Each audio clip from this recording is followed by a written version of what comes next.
Alright, what is up YouTube? Today I'm at Military Community Village Park in Xinyi District in Taiwan, and it has a really cool view of Taipei 101 right here.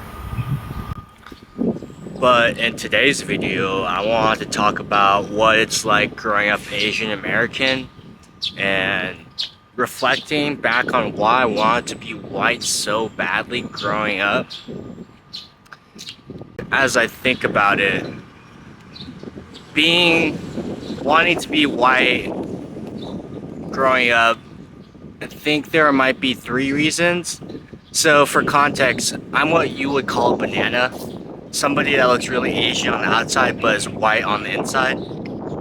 And I think the reason I became like that is because I wanted to fit in to American culture, and I think that's a common experience for an Asian American person to become a banana, right?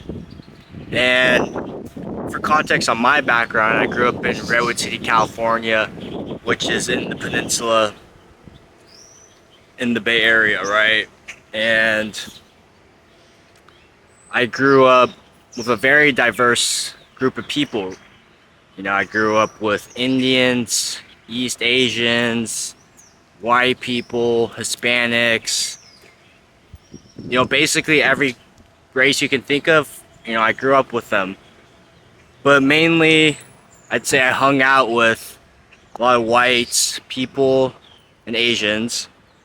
And for some reason, even though I grew up with a very diverse background of people, I wanted to be white. And I think that kind of comes with consuming a lot of American media, American sports, but I think mainly it's the media portrayal.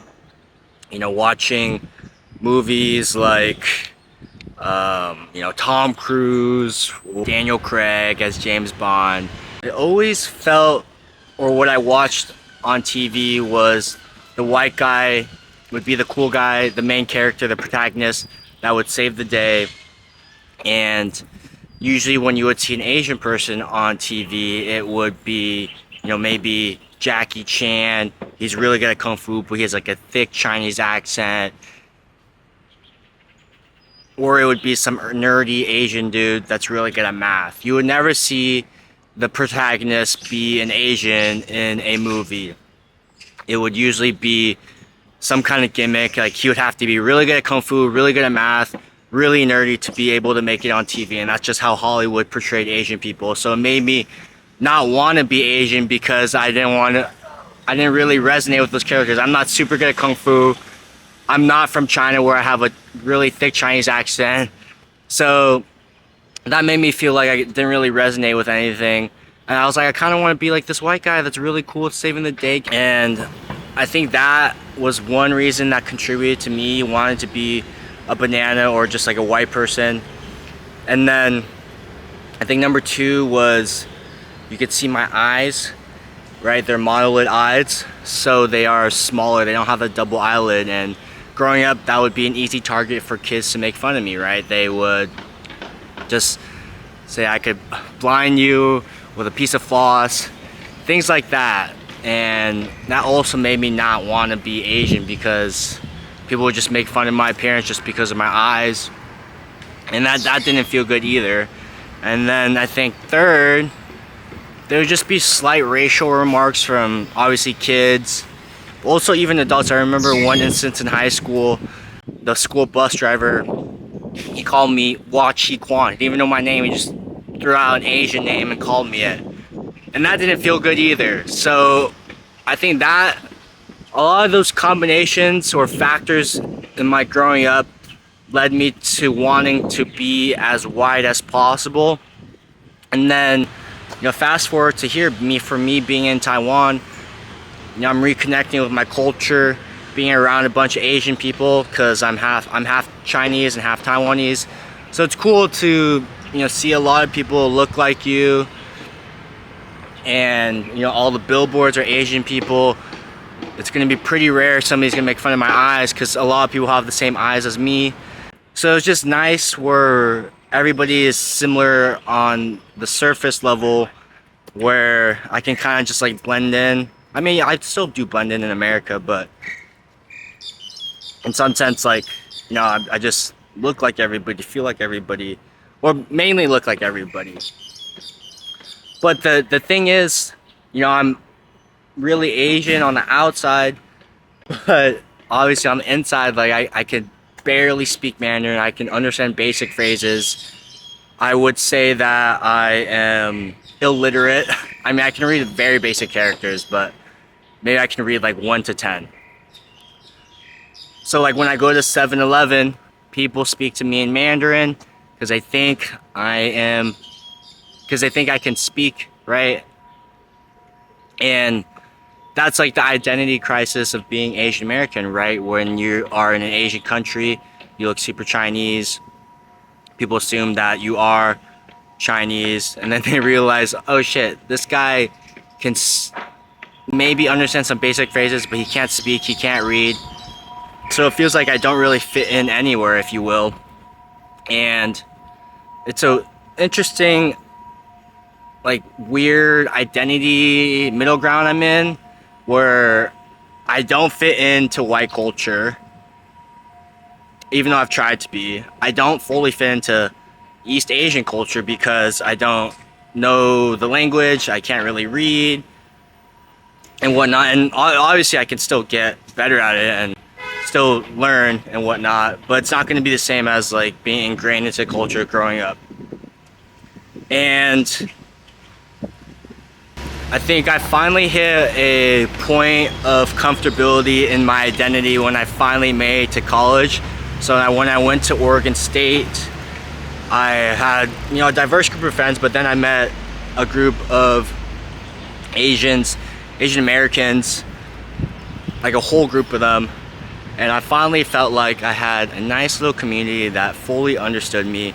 We had similar upbringings of growing up Asian, right? Their families came from, name your Asian country. They moved to America for a better life, better economic opportunity for themselves, for their kids. And it felt like there was a common understanding between all of us on how we were raised, and I didn't have to explain too much of myself.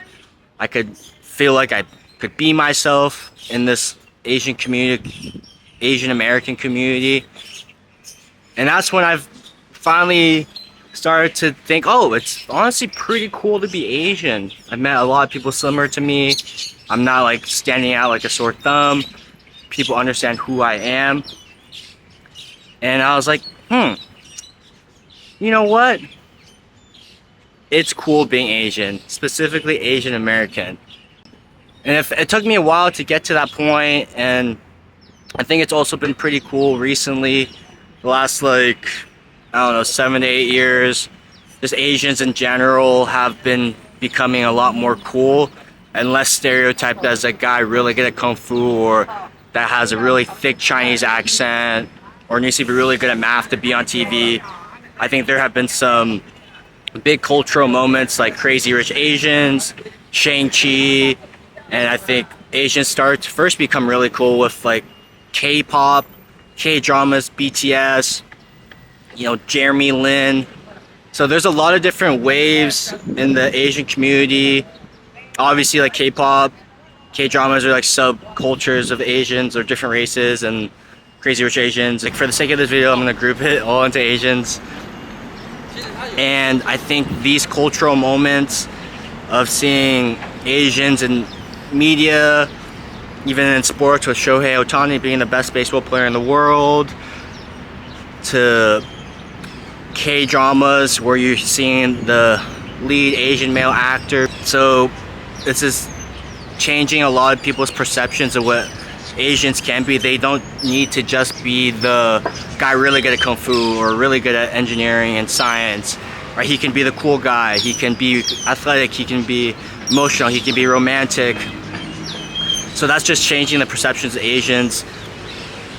And I think it's been a really cool shift to see, because I remember when I was in Korea, there would be like so many white girls just coming to Korea looking for their Korean oppas so they can live their K-drama life. And I was like, wow, what a reverse, because in America, that I feel like would never happen. Like a fetishization of an Asian guy. I think it's been cool to see Asians not be cool, and now it's kind of cool to be Asian. But I just wanted to share a little bit about what it's like growing up Asian American, and the reasons as I reflect why I want to be white so badly growing up, and now why I really love being Asian American, and why I think it's cool to be Asian, and the perception of how that's changed. I think like a lot of it honestly has to do with like media, where back in the day, you know, Hollywood wasn't quite sure if having Asians on TV would make money, and then a big cultural moment like Crazy Rich Asians proved that Asian people can help Hollywood make money. So that incentivized Hollywood to put Asians more on the map and make more media around that. I think that it's a big part of it, and especially American culture. But just to round it out, I wanted to share my experience of what it was like to grow up Asian American, the identity crisis I went through growing up, and finally me being really excited to be Asian American and Asian in general these days. I think it's an interesting wave to ride, because I think Asians have not been cool for a very long time, and finally Asians are pretty cool these days. So thanks for tuning into my stream of thought video. I'll see you guys in the next one.